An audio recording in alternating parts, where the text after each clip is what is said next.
Hello, everyone. My name is Alfonso Caldero, and welcome to LDM Radio Sports Talk, the sports show that covers current events and also other events going on that relate to sports fans. Um, my co-host Joe Brio will be here in a little bit, so let's just get started. Uh, we have a pandemic update. The NHL has a 24 team tournament starting. That is um, they are in training camp right now, and they're in their training facilities, getting tested and getting ready to go. July 10th will be the official start of the training camp, and July 30th will be the start of the playoff season. Two hub cities have been determined right now, from Toronto and Edmonton. Toronto, where the Maple Leafs play, and the Oilers come from Edmonton. 16 teams play in the initial round, play-in round, and eight teams. The eight teams that lose from there will have a chance to have the number one draft pick, um, and the top eight teams in the league are on a bye right now. Um, so there was a lottery draft on last Friday, which had the seven teams that weren't in the playoffs, but they ended up having the number one pick ended up coming from slot number 12, which was not determined yet because there are 24 teams in the playoffs instead of 16. So once the first round is over, the draft will there will be another lottery draft where every team where the eight teams that were eliminated will have a 12.5% chance to uh, take the number one slot. And there was a development on Monday where 26 players out of roughly 250 were said to be positive for the coronavirus. Currently in quarantine right now, and the plan is just to have all the players in in the hub cities and stay in the hub cities. Um, and the ones that come in that are positive, they stay quarantined for 14 days. They pass three negative tests, and then they're able to go back to the team. So hopefully, there won't be any more uh, positive tests coming out from there. The point is to just keep everybody clean, so everybody could be together, and we can get these playoffs going to their completion. Yeah, baby. In the NBA, we have the training camps open July 9th. Right now, the teams are in their training facilities. There's 22 teams that are going to participate, and they're all going to play 8 regular season games between each other for seeding. And once that is all over, the top 16 teams will be heading into the playoffs, just like regular format for them. Um, that will start on July 30th. The the playoffs for the NBA starts on August 17th, and there's 17 players on each roster, up from 15, and the the NBA also has a playoff hub bubble, which is the ESPN Worldwide of Sports Complex in Orlando, and they are all stationed in 3 different Disney resorts. And once everybody comes in, same thing. Nobody leaves. That's the plan to keep everybody safe and everybody together. Um, 25 players to date are testing positive for the coronavirus in total, and they are in quarantine right now. And same thing. Once they're able to pass, they're able to go on through. So hopefully, it's a system that hopefully it works to keep everybody together. For the Major League Baseball, we have teams reporting to home stadiums this week. The opening day will be July 23rd and 24th. 60 game seasons, 60 game season for everybody. The exact schedule is to be determined. There's going to be 40 divisional games, 20 interleague games, and regional games. So 30-man rosters, which will be up from the classic 25-man rosters. All games are going to be played in the home ballparks, so there's going to be a lot more traveling in baseball than what would be in hockey and basketball, which is a very interesting wrinkle there. Still no fans anywhere though, and there will be designated hitters in both leagues, as we discussed last week. The trade deadline is going to be August 31st. And hello, sir. How's it going? All right. So he's only here for baseball. That's all. Yeah. He doesn't care about basketball or hockey. That's Let me check my mic. Hold on. Actually, you came in at a really good time because Testing 1 2. Yeah, we good. We ready to go. All right. So this is actually an interesting wrinkle here. There's going to be an automatic runner placed on second base in the extra innings for every regular season game starting this season. Isn't that the same rule that they have for the World Baseball Classic and extra innings? Yeah. That made they're things finally interesting. bringing it into the MLB. I don't like it. I think it's awful. Well, I mean, But, what you don't like about it? It makes it a little it's- exciting. it's It not- puts pressure on the pitcher Yeah, but it's not traditional. Like, why are you going to give a freebie runner on second base? You know, to speed up the game. Yeah. I mean, that's the ultimate thing. But Yeah, you don't want 75 innings going down, and people, they're playing till 4 in the morning. It happens. You know what I mean? I do likes me some tradition though. No, I hear you. But I mean, it's the same argument for the DH as well. Yeah, but also 18 inning games are not very funny. Yeah, they're not fun, and you gotta spice things up. I think they're doing that to speed the game up, and also to basically protect the pitchers, protect the bullpen. Yeah, you might as well do that in a 60-game season where nothing else makes sense anyway. Nothing makes sense. I think there's a spike throughout the states. So it's like no matter how you have the players, no matter how much you have the players in a bubble, at the end of the day, you're still gonna have some positives coming out throughout the season, which that makes it even more interesting. Because if you have a star player come out positive, and they're intricate to winning, or they're like integral to winning, then that plays a major part. Imagine somebody getting on the DL because they have COVID-19. Yeah, it's gonna be like a whole nother. Yeah, disabled it's a list. whole nother disabled list, like the COVID-19 Yeah, list. it's gonna be like C19 DL. Or Yeah, something. man. Oh, Oof. sorry. I think it's the injured list now. You can't say disabled list anymore. Oh, really? Yeah, it's offensive. Yeah. Get outta Yeah, here. No more disabled list. Is that It's how we it was living out 2 here? years ago. Yeah. Yeah, injured is the IL instead of the DL. Disabled list, B. Disabled list, baby. I do like me some tradition. The Field of Dreams game that was supposed to have the Yankees versus the White Sox, and it was supposed to be in May. They actually replaced the Yankees with the Cardinals. Any They announced particular that reason? yesterday. Because the Yankees aren't going to play Chicago. So The Yankees are not gonna play in the 60 Chicago. They're not going to play the 60 games. Like in the 60 games, they're not going to play Chicago, so they just replaced them with somebody else. This is a hell of a I year. thought they would have just tanked the game anyway, but that game's going to be August 13th. August 13th. Yeah, and minor league baseball is canceled. All of minor league baseball, unfortunately. I'm not too sad about that. Yeah. I don't really care. Honestly, I don't really care. If you had to I don't ask think me, I don't anybody really does. care about the minor leaguers. Yeah.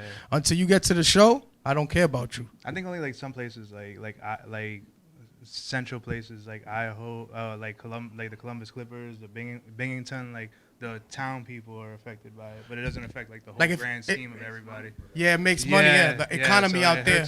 It hurts them, but it doesn't really hurt like Sorry, the national farmers. scale. Ain't And no it also baseball hurts for you. hurts the players that are trying to move up too. It But- it does hurt the players, but it's just 1 year. Yeah, 1 year. 60-game season is not going to be a lot of call-ups anyway. It sucks for the journeymen. That they Totally. trying to get that last ditch effort to get to the show. But hey, sorry, buddy. Sorry. It's the way the cookie crumbles. All right, we'll move on to the NFL now. There's no lost regular season games yet. They have been the luckiest of all franchises as of right now. They Well, canceled as the of- preseason though. Yeah, there's 2 preseason games that are. There's the Hall of Fame game, the annual Hall of Fame game that has been canceled. That was supposed to be between the Dallas Cowboys and Pittsburgh Steelers on August 6th. So, and there's also a short. Pardon me, y'all. We're in the anus of hell right now. Yeah, This is nuts in here. that's why I get here early so I can wear the. Yeah, hat. Be cool. jeez, Yeah. bro. The preseason schedule is going to go from 4 games each to 2 games each. So 2 games each for each team. Yeah, 2 games Okay, for each team. alright. So which is okay because like the last preseason game doesn't mean much anyway. Usually just means like 4th and 5th stringers. So it's not going to be that great of an impact. But this is the start of the NFL feeling the impact of the COVID-19. Aside from having to have a virtual draft, which I'm sure really did not help the selection process too much. Not having people come in and physically be there to visit the facilities and really get like a good personal feel for them. I mean, Zoom just gives you an opinion of somebody, but I don't think it gives you like the full opinion. So Yeah, I it'd be mean, interesting it's to the see how that goes. ceremonial aspect is gone out of Yeah. it. That's the Yeah. sad part. That and you know people that actually seeing if they like the cities, because there's people who selected the teams that they've never been there before. Usually they have that initial visit at least to get some kind of feel for the city and the organization and things like that. It'll be interesting. Yeah. Yeah. I mean, I guess it's the same 50-50 shot of picking somebody good, picking Yeah, somebody yeah, not I mean- good. But it's interesting to hear, like, when we hear the 30-30s and like Copy, the yeah, behind yeah. the scenes The kinda behind the things, scenes, whether, like, 10 oh, years man, if later. we would have known this guy was like this, we Yeah, would yeah. never picked that guy. The documentaries and all that. Yeah, yeah. It affects that, but other than that, Yeah. don't really care. So the I'm gonna be saying that a lot today. I don't really. Yeah. Get used to that. I'm gonna be like, I just want to see people play. I want to see my athletes, my favorite athletes play. yeah. Well, they're working on it. The fans. There's talk of fans signing waivers before they go into NFL arenas this season. Yeah, just to, Like, to come at protect your own their risk. asses. Yeah. But how does yeah. that protect like the individual? That's not much of a bubble though. I think it just means like if you're not really scared of the COVID-19, you can come in. But I mean, I don't see like every seat in the house being done. I don't know. Like it's still in talks, so like it all depends on the fluid situation that COVID-19. I want to know how the is. players feel about that. Yeah. Well, I mean, there's a. Because you're putting them at risk if you letting people in. You might as well test them at the door. Well, I think Just put a biggest risk- Q-tip in their nose right there in the door. The biggest risk for them, as far as the fans are concerned, is entering and leaving the arena. I saw a lot of pictures yesterday on social media with the Yankees and the Red Sox and people going in. It didn't seem like there were a ton of people there, but at the same time, like it is a concern moving forward. So, and all games are set to start in the home arenas, just like baseball. So there's no central hub cities for football as well, which is, I mean, it's interesting because I feel like with the central areas, like it's just the plan is just to contain everybody and have everybody mix in together, but still be clean so that they're able to play the sports the right way, be able to interact, go in and out, and things like that. But another interesting wrinkle is going to be how many players actually stay strict to those confinements, because you got millionaires that are usually used to doing anything they want. Yeah. They're gonna like the people in the championship. Don't be rounds, they're surprised gonna if the be, owners don't already got basically COVID. held You know what I'm hostage. saying? Yeah. Don't be surprised if it's the actual front office that comes out positive, because I doubt that people with money has stopped their regular activities. And let me say this, and I want to speak candidly on that too. On actually something else. Let me switch guard. I feel like everything we're talking about as far as plans, because you plan and the universe laughs. So I feel like everything is tentative. Like this is uncharted territory. Everybody's planning, or at least the front offices and the organizations are planning the best to their capabilities. But you never know that in the middle of a season that has already been well planned to protect the players, if you get an outbreak, then you got to shut it down all over again. Absolutely. So I feel like it's all tentative. All the information we giving you is pretty much tentative, because if an outbreak occurs, it's a wrap. It's a wrap. Put a doobie. Get a doobie gun. That's the main concern, especially with things happening in the southern belt of the U.S. Yeah, Like pretty much the whole southern belt from Florida to California, all the way. Like everything's going on. Pretty much more than half of the countries are getting spikes now. So Yeah. there's a huge concern moving forward on whether these instances are actually going to happen. But then, as I spoke about on the top of the show, hockey's like in Canada right now. So there's Edmonton, which is Western Canada for those who don't really know Canada much, and Toronto is Eastern Canada. So There's not an outbreak over there? I mean, they have their issues, but Because I I don't think it's the same. I as- saw the United same as States us. map today on TV, and it seemed like the whole country was on red. Yeah. The whole country was on red. I was like, It's only a woo. matter of time until it sweeps through everything else. So, and then just for the last pandemic update, we're gonna do MLS soccer, and this one took a lot of research. I'm not a soccer fan, but I didn't want to. Leave it out. Yeah, I didn't want to leave it out for the fans, for the many fans that do like soccer. So the MLS training camps open up in Orlando's ESPN World Wide World of Sports complex. And That's and Disney World. Yeah, and that's exactly where the NBA. Like, this must be some place. I have to go to this place. One Yeah, day. yeah, it's like, Disney it's World. Just, it must be amazing to have like two like total sports with like 45 teams all together. It's gonna be like an Olympic campus, like when Yeah. they do Olympic sports and they Yeah. put all the athletes on a campus. Yeah. It's gonna be sort of like that. I'm gonna admit I never heard of it until like this past week, but Oh, yeah, yeah. I definitely want to go to this place. Sounds like my kind of place. So 26 teams are gonna be in a tournament with 6 groups. One group's gonna have 6 teams, and the other 5 groups are gonna have 4. I don't know how that works. That's gonna start July 8th. That's MLS. Yes. MLS.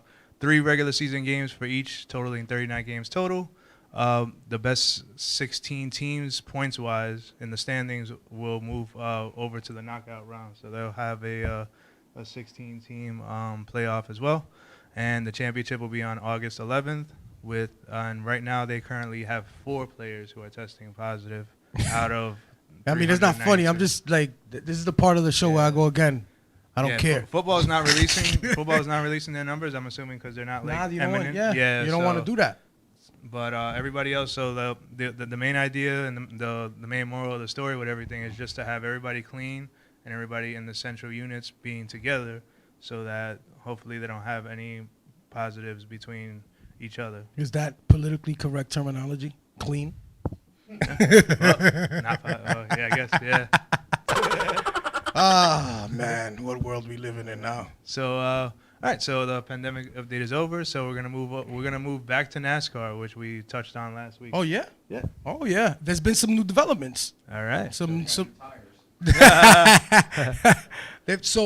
from what I understood, I think the day after our last episode, NASCAR posted the photo of the noose in the garage. So just to get a quick update, so Bubba Wallace is the sole black driver in NASCAR, and they basically found a noose in the garage where his vehicle was being reserved.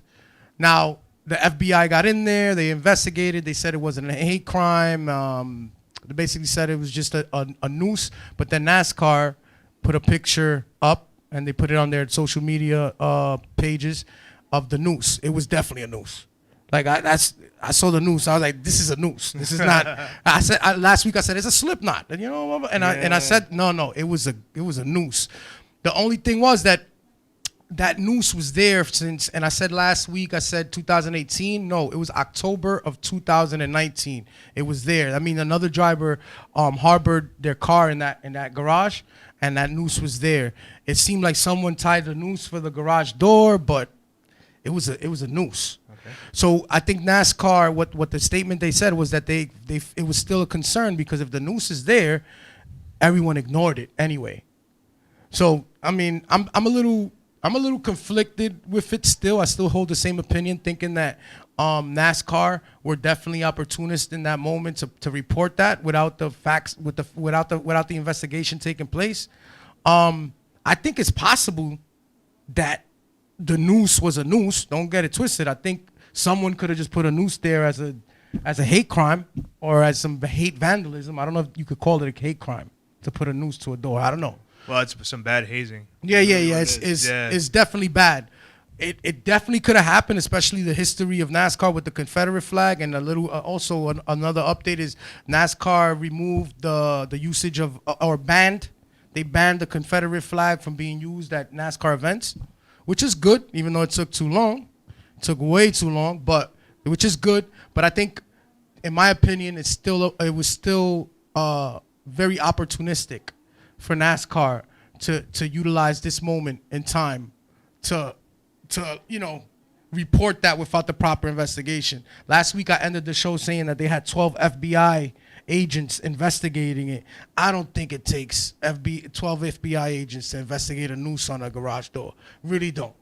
Honestly, I'm offended by it. I'm appalled by it. I think in the TMZ world and the social media world where information goes so quickly, it's like there is a sense of urgency with the time to get these things done, and sometimes, a lot of times, they jump the gun. You know what it tells me though? You know what it honestly tells me? It honestly illustrates and emphasizes the problem that we have with the police, because why local authorities couldn't investigate it is basically saying that you don't trust local authorities to do a good job in investigating it. That's how I see it. I mean, this is when it comes to international entities, they're not gonna rely on local police to handle these issues. International? Yeah.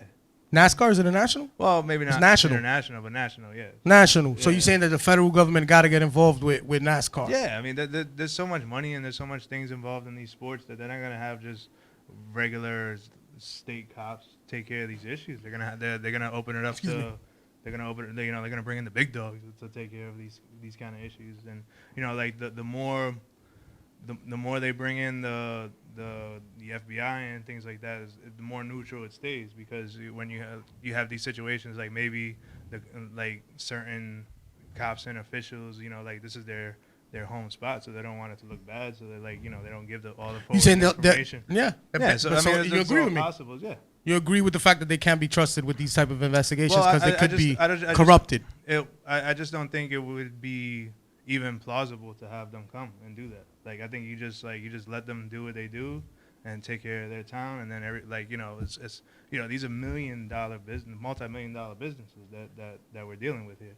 So I it's think not, so- you have to bring in like the top No, I don't. people I to don't. get it I done. don't. Listen, logic. That's logic. I can't dispute that. Right. But at the end of the day, you have NASCAR and you have FBI, right? Right.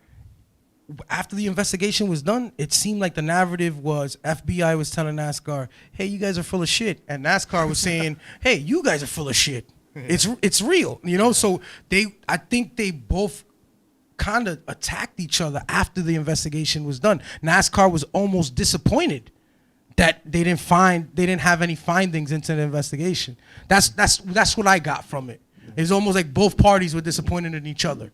And I mean, NASCAR, if you reported it and if you want people to investigate it, and if the investigation clears all names, then it is what it is. Accept the investigation. My issue or my viewpoint of it is, NASCAR, you should have waited till the investigation started and concluded before you reported, because it just looked opportunistic in my view. And last week, we ended with the special moment that Bubba Wallace had, right, with the lap. Did they do a lap? Yep. Do a lap. One that I was very happy with last week. Yeah. Yeah. That's what, but I think that lap only, and everything that's going on with NASCAR is only going to symbolize how much people of color will not tune in. I know it's a vague comment, right? It's vague. Yeah. It's very vague. Yeah. So I'm going to have to, let me elaborate on that. We're not going to mess with y'all.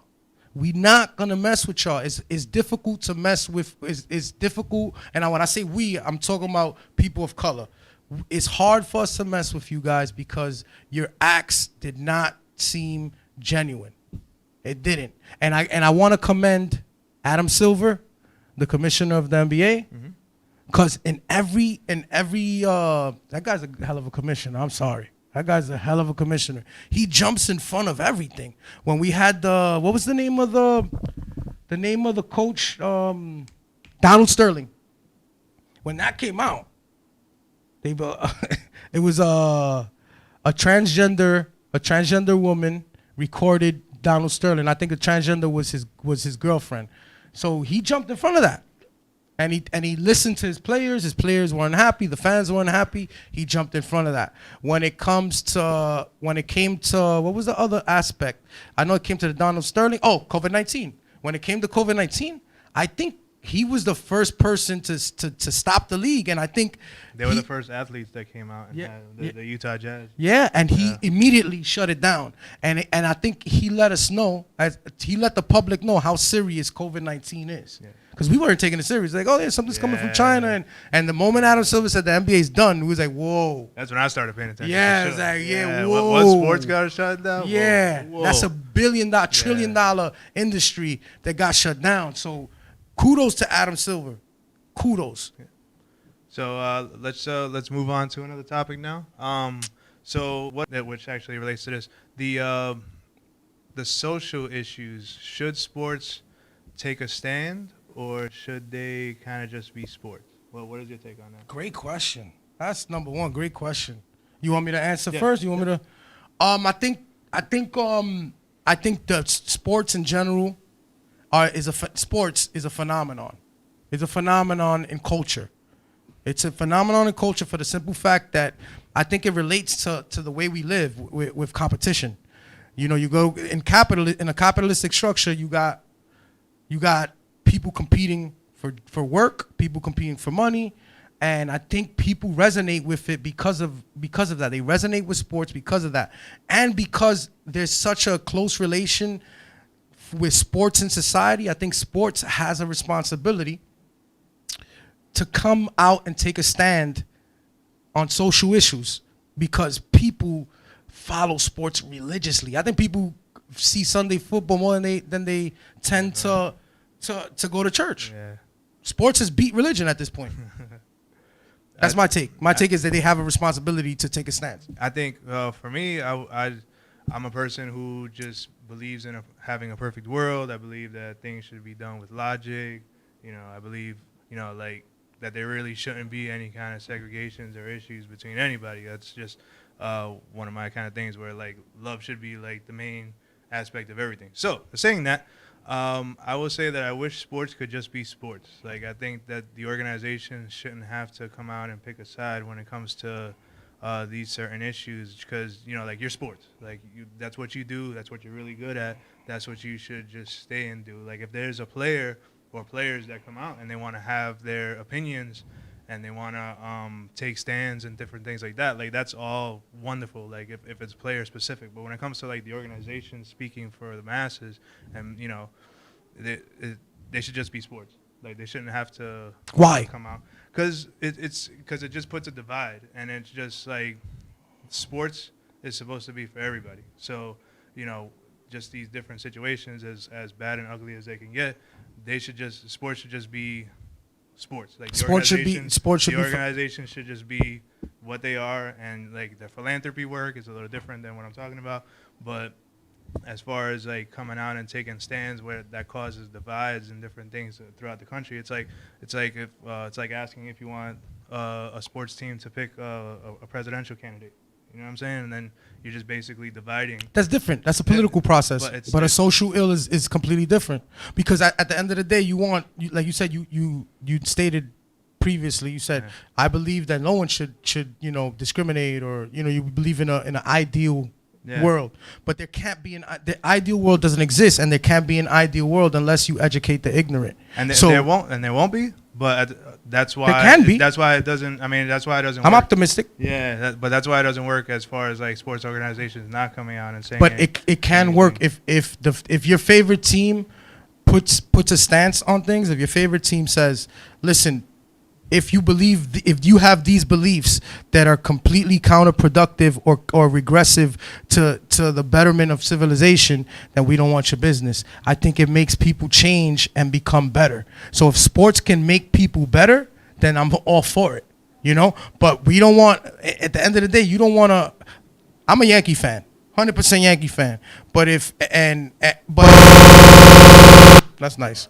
Ooh, but had a big lunch. Sorry about that. But if the organization was to come out tomorrow and say something that was completely biased towards a collective of people, unfortunately, they wouldn't have my support no more. Yeah, but that's my point. In this particular issue, you have, like the race issue, and then you have like the police issue. So it's like if you side more with the race, then you're taking away from the police, and if you're supporting the police too much, you're taking away from the racial aspect. Like there's too many too many misinterpretations that happen in these kind of particular situations where, if you're a sports franchise or a sports organization, like just be sports. Like but I don't feel like there's a right or wrong in that aspect, in the sense of there's no way you can be right if you're racist or support police brutality. There's no right in that at all. Right, but there's no right in that. So there shouldn't be no way for you to not distinguish that. Unfortunately, the lines just get too blurred there, and I think for sports organizations themselves, they should just be sports. That's it. Like that's all. Yeah, that's what you're good at. That's what you should do. Like when you have some players that they don't interview well in the locker room because they're not actors. they're sports players. You know, like you have some